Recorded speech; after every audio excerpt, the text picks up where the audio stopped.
What's up, you beautiful Redditors? Hope you're having a fantastic Thursday. Welcome to the RNEWS Morning Show. And let's just jump into it. From r/politics, Bloomberg pays fines for 32,000 felons in Florida so they can vote. The Florida Rights Restoration Coalition estimated Bloomberg's fundraising push has already paid off monetary obligations for 32,000 felons. Axios reported, nobody should be denied their right to vote, especially because of money they owe. This is disenfranchisement and discrimination that the GOP have always been known for. If you've already gone to jail, prison, your right to vote should be restored as soon as you're out. Period.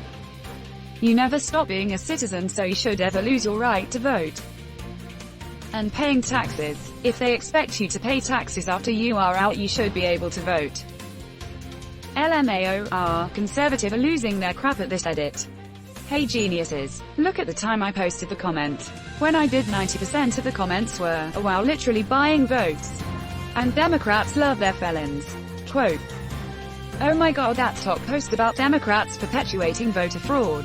If you read a list of things Democrats are doing, it's literally a list of things meant to increase turnout. But I guess that's voter fraud. People they don't like voting equals fraud. If they get half the chance, they will codify it.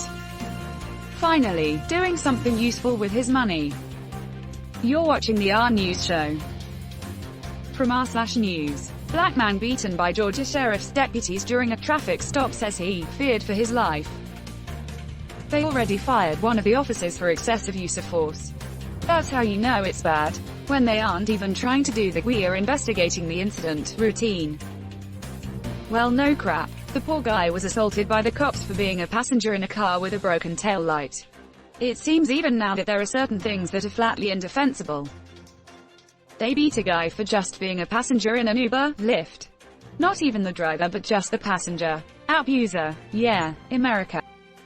This is stop and frisk. Motor vehicle edition. Regardless of whether the broken tail light was legit, this traffic stop didn't involve the passengers at all. They had no right asking anything of him because his rideshare's car had a broken tail light. High-level Gestapo bullcrap. But the right says there isn't a problem. No probable cause, and they are asking American citizens for their papers. What the actual frick? Walker, his girlfriend and one of his children had returned a rental car on September 11th when they approached a rideshare vehicle and negotiated a ride home. Williams told CNN. The car was then pulled over for what was described as a tail light violation. According to Williams said that deputies demanded that Walker show his ID. But he did not have it with him. What's the point in requesting a passenger's ID for a tail light violation? You're watching the RNEWS show. From r/news. Ranked choice voting in Maine a go for presidential election. This is a good thing. No matter your political affiliations, this is great for our nation. It seems to be a very partisan issue where I live. So far every yard I see with Republican signs are against it. And everyone with Democrat signs are for it. That's because Republicans can't win Democratic elections fairly. Ranked choice voting subverts a lot of the scams that Republicans have been able to sneak into the process. So it makes sense they oppose anything that makes them lose elections. Need this in all 50 states, if nothing else would make primary voting infinitely better. It could also be a first small step to ending the divisive and destructive two-party system. Genuine question. How are the votes counted? Is it whoever gets the most number of number one votes? If not, how do they count NOS 2, 3, 4, etc.? Ballotpedia.org. Well, that makes perfect sense. Can we go national now, please? This threatens the people in power, and the people in power are the one in control over this. So probably not. You're watching the RNEWS show. From r/politics. Mitt Romney. The president is guilty. Also Romney. It's immutably fair that Trump picked Ginsburg's replacement in election year. Romney is a true Republican. Party over country. Why does this shock people? They are hypocrites. Always will be. Fools elect these people assuming they will work for them. But it is about them. Their future to control. Nothing more matters. Not you, not the law, not this country. They are fascists set out to seize as much power as possible and destroy our democracy. So Romney voted to have Trump removed from office, but now this unfit president should replace RBG. Weeks from the election, after people have already started early voting, the SCOTUS is already becoming less than the dignified institution it should be with. Perjurer, rapist, drunk Kavanaugh. Let's not make it any worse. Because this isn't about Trump, it's about cementing Republican control of the SC. He'd let Satan nominate someone if they were Republican. Satan is too good for that. True, he'd probably be too busy giving LGBT rights and pro-choice legislation. Satan wanted us to have knowledge of right and wrong. He wanted us to have free will. Satan is unambiguously the good guy of the Bible. So much for Romney having a conscience. You're watching the RNEWS show. From r/news. Bloomberg pays fines for 32,000 felons in Florida so they can vote. The system is so incredibly corrupt. We're relying on billionaires to make the government work for the lower class. Does nobody realize how ridiculous this is? There's no way the right to vote should depend on the whims of a multi-billionaire.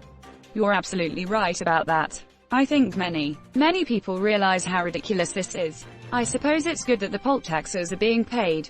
Infuriating that A. the poll taxes are being levied in the first place, and B. that they're so high that they're only being paid at the whim of a multi-billionaire. At least in this case it's being used to fulfill the will of the voters of Florida, who passed an amendment to let these people, who paid their debt to society, vote.